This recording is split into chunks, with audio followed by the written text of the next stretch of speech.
What's up, guys? Prince Sports here. Don't forget to comment, like, subscribe. We're going to do volume 3 of What's More Important. Now, this one is Kobe versus Shaq. Not in the regular season, not in the first round of the playoffs, not in the second round, not in the third round. We're doing strictly the NBA Finals, the first 3 championships that those guys won. Okay? Now, let's go to year 2000. Indiana Pacers versus the Los Angeles Lakers.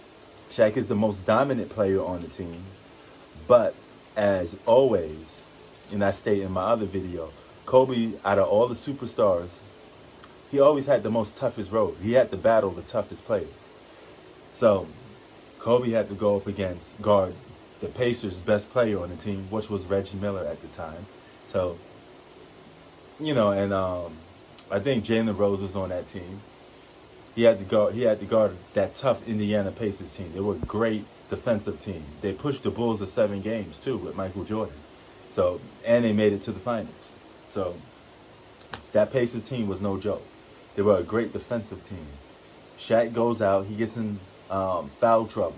So it's up to young Kobe to hang in there and keep the Lakers afloat. And he did.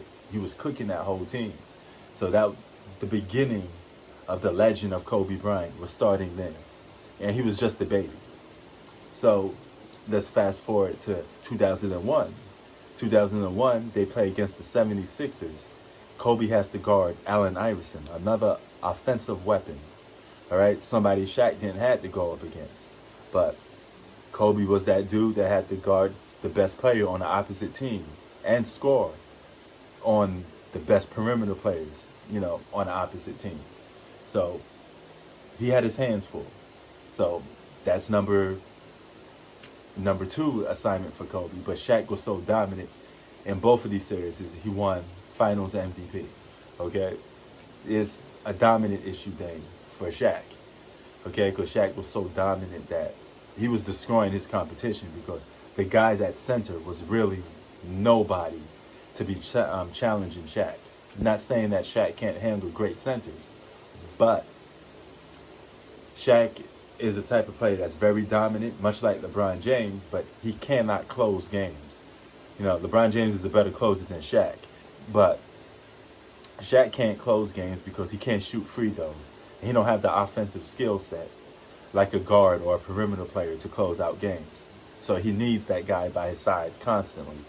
He needs his Anthony Hardaway, Dwayne Wade, Kobe. He needs players like that. He needs at least a sidekick like that. That's a perfect sidekick for Shaq. All right. And the third one was 2002. They go up against a fun team in the New Jersey Nets. Jason Kidd, Kenyon Martin, all them boys. And that one's a little split. That's where people were starting to say, it could have went to Kobe, it could have went to Shaq for Finals MVP. But again, Shaq was more dominant. So Shaq was also viewed as the number 1 option because the Lakers traded for him. He was the big star. Kobe was just on the come up. But we're doing what's more important and vital to those 3 championship runs. And I'm going to give the nod to Shaq because when I think of it, if you take Kobe off that team, you replace Kobe with Allen Iverson, Tracy McGrady, I think they still would have won championships because, like I said, Shaq was so dominant. He just needed a scoring sidekick by his side. Every superstar player needs a certain type of player to be matched up with to match their skill set. So Shaq was perfect with Kobe. But I'm giving the nod to Shaq over Kobe, even though Kobe had some of the most toughest assignments, in NBA history for a superstar. Played in the West for 20 years. And the Western Conference, we all know, had some of the greatest players in NBA history. That was 10 times better than the Eastern Conference. So, but this one goes to Shaq. If you disagree, hit me in the comment section. Or if you got some ideas for what's more important, we could knock it out.